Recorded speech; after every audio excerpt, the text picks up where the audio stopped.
নমস্কার বন্ধুরা, অভিজিৎ কিচেনে আপনাদের সবাইকে স্বাগত জানাই। আজকে আমি একটা নতুন রেসিপি নিয়ে এসেছি, সেটাই নাম হচ্ছে দই চিকেন রেসিপি।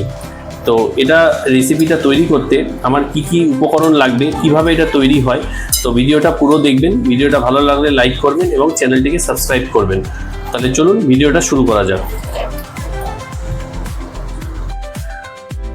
তো বন্ধুরা, এই যে আমি আজকে দই চিকেনটা বানাবো, তার জন্য আমি এই যে 700 গ্রাম মতো চিকেন নিয়েছি, সেটাকে ধুয়ে ভালো করে একটা জায়গায় পাত্রের মধ্যে নিয়ে নিয়েছি। এবার এর মধ্যে আমি দিয়ে দিব সামান্য পরিমাণ মতো নুন,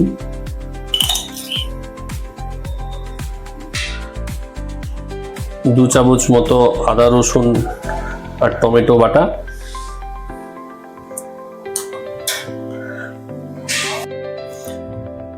আর দেবো গোলমরিচের গুঁড়ো। এবার এটাকে আমি ভালো করে এখন ম্যারিনেশন করে রেখে দেব।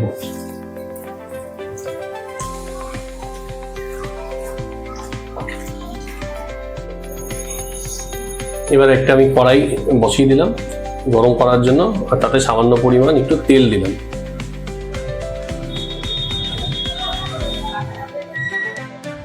আমার তেল গরম হয়ে গেছে। এবার এর মধ্যে আমি 1 চামচ মতো বাটার দিয়ে দিচ্ছি। বাটার দিলে ফ্লেভারটা খুব সুন্দর হয়।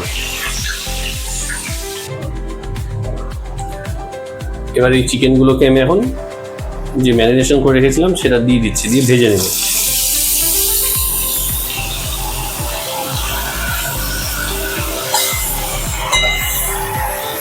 চিকেনগুলোকে হালকা হালকা ফ্লেমে একটু ভেজে নিতে হবে।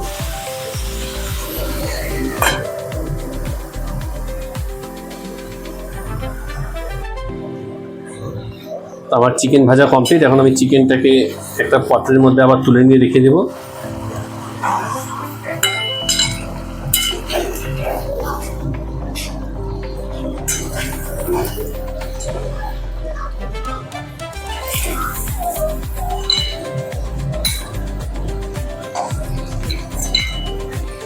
এবার এই তেলের মধ্যে আমি দুটো দারচিনি, এলাচ তেলের মধ্যে একটু ফোড়ন দিয়ে দিলাম।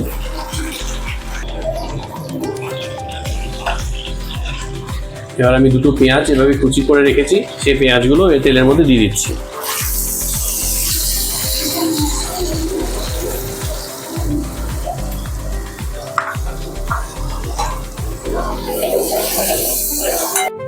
পেঁয়াজটা আমাদের অল্প ভাজা হয়েছে।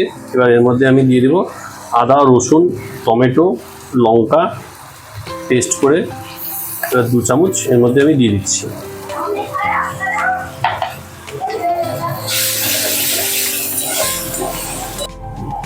এবার এই মশলার মধ্যে আমি দিয়ে দিব সামান্য পরিমাণ লবণ।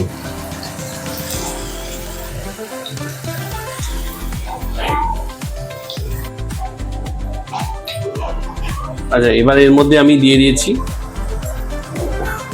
এই সামান্য পরিমাণ মৌরি,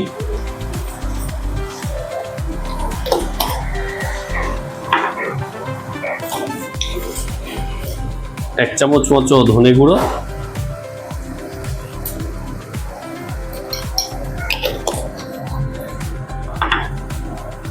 দিয়ে দিচ্ছি সামান্য পরিমাণ জিরের গুঁড়ো,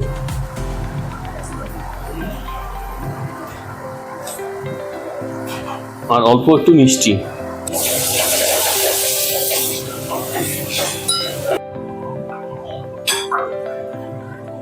এবার এর মধ্যে আমি দিয়ে দিয়েছি 1 বাটি কাজু আর সাদা তিল একসাথে আমি পেস্ট করে রেখেছি, সেটা দিয়ে দিচ্ছি।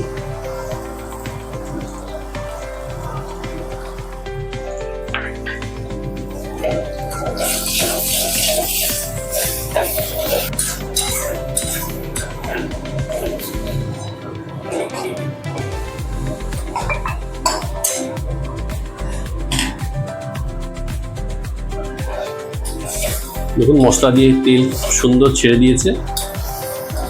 এবার এর মধ্যে আমি যে ভেজে রেখেছিলাম যে চিকেনটা, সেটা এবার এর মধ্যে আমি দিয়ে দিচ্ছি।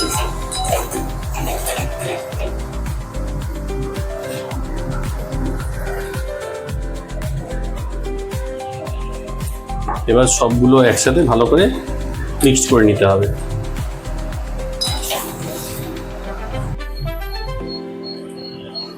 এবার এর মধ্যে আমি 1 বাটি টক দই ভালো করে এভাবে ফেটিয়ে নেবেন, দিয়ে এর মধ্যে দিয়ে দিচ্ছি। আর দই দেওয়ার সময় অবশ্যই হিটটাকে কিন্তু লো রাখবেন। হ্যাঁ, তো বন্ধুরা দেখুন আমার চিকেন অলমোস্ট কমপ্লিট। এটা আপনারা ভাত, রুটি, পরোটা সবার সাথেই খেতে পারবেন। তো আমরা যেহেতু আজকে ভাতের সাথে এটা খাবো, সেই জন্য আমরা একটু গ্রেভি রাখবো। আর যদি পরোটা রুটির সাথে যদি খান আপনারা, তাহলে সেই হিসাবে আর একটু গ্রেভিটা কম রাখলেও হবে। তো এবার আমরা এর মধ্যে কিছু ধনেপাতা কুচি করে রেখেছি, সেই ধনেপাতাগুলো দিয়ে দিচ্ছি।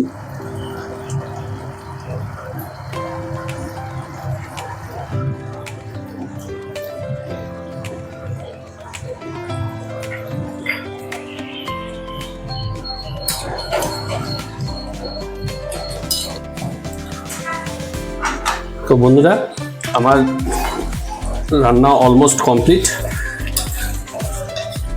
এবার আমি এটাকে কিছুক্ষণের জন্য ঢেকে রেখে দিব। দেখুন কি সুন্দর কালারটা এসছে জাস্ট।